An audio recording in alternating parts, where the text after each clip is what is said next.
Halo,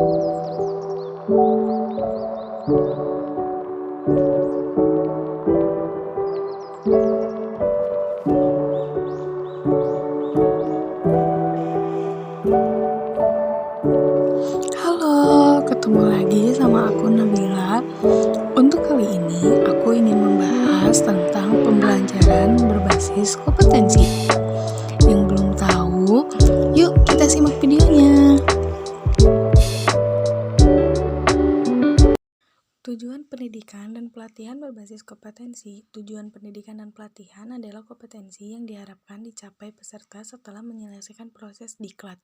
Kompetensi berbentuk kinerja atau untuk kerja yang baik dalam bidang kehidupan atau pekerjaan. Kinerja yang baik dapat dicapai berkat kemampuan, penerapan, pengetahuan, keterampilan, dan sikap perilaku. Ada kurikulum berbasis kompetensi, ada kompetensi yang dikembangkan, dan ada desain dan pengembangan sistem. Kompetensi awal dan karakteristik awal peserta didik. Pihak pertama adalah pihak yang paling berkepentingan dalam hasil pembelajaran di masa depan. Mereka adalah pihak yang perlu dibantu penyelenggaraan diklat untuk membangun cita-citanya. Pihak kedua adalah penyelenggara diklat. Di dalamnya termasuk pengajar dan pengelola satuan pendidikan. Pihak ketiga yaitu penggunaan lulusan.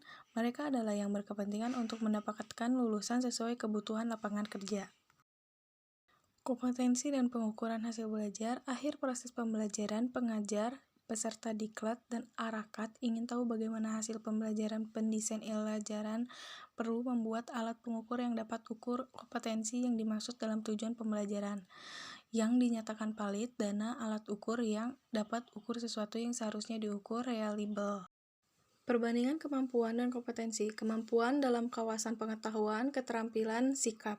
Yang pertama, kemampuan menjelaskan cara membuat proposal penelitian. Yang kedua, kemampuan cara menulis laporan penelitian. Yang ketiga, menguraikan cara penggunaan peralatan laboratorium fisika dengan baik. Yang keempat, menguraikan cara sopan santun dalam kehidupan bermasyarakat. Dan yang kelima, menguraikan bentuk perilaku gotong royong sesuai ajaran Pancasila. Sedangkan kompetensi, yang pertama membuat proposal penelitian yang baik, yang kedua membuat laporan penelitian yang baik, yang ketiga menggunakan peralatan laboratorium fisika dengan baik, dan yang keempat berperilaku sopan santun dalam kehidupan bermasyarakat, dan yang terakhir bergotong royong sesuai dengan ajaran Pancasila. Hubungan kompetensi dan strategi pembelajaran. Pendesain pembelajaran diharapkan dapat melaksanakan kegiatan secara bertahap, yaitu menentukan tahapan dan langkah kegiatan pembelajaran dengan urutan isi yang diarahkan pada pencapaian kompetensi. Demikian pula, pada saat menentukan metode, media, alat, dan alokasi waktu, harus mempertimbangkan kesesuaian unsur dalam strategi instruksional dengan kompetensi dalam tujuan pembelajaran. Dan yang kedua, pengajar melaksanakan rencana strategi pembelajaran yang telah disusun dengan memasukkan upaya pemberian motivasi sepanjang proses pembelajaran agar peserta didik memfokuskan perhatiannya pada keseluruhan pembelajaran. Upaya pemberian motivasi berupa pemberian pujian, penguatan, pemberian latihan relevan, dan menanamkan keyakinan kepada peserta didik bahwa ia secara bertahap akan berhasil mencapai ke-7/9 yang ada pada tujuan pembelajaran. Hubungan kompetensi dan pengajar atau fasilitator. Yang pertama, fasilitator perlu menguasai bahan pembelajaran dengan baik atau sangat baik. Dengan perusahaan bahan pembelajaran, ia akan mampu tampil meyakinkan pada saat mempresentasikan isi bahan atau saat menjawab pertanyaan peserta didik.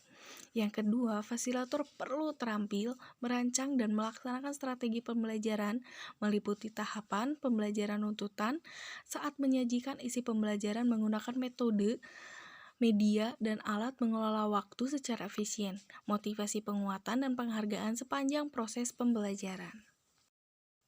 Fasilitator perlu mampu menggunakan sumber belajar yang tersedia di perpustakaan, peralatan laboratorium, ruang pembelajaran, dan mampu menciptakan sendiri sumber pembelajaran lain jika sumber belajar ideal tidak tersedia.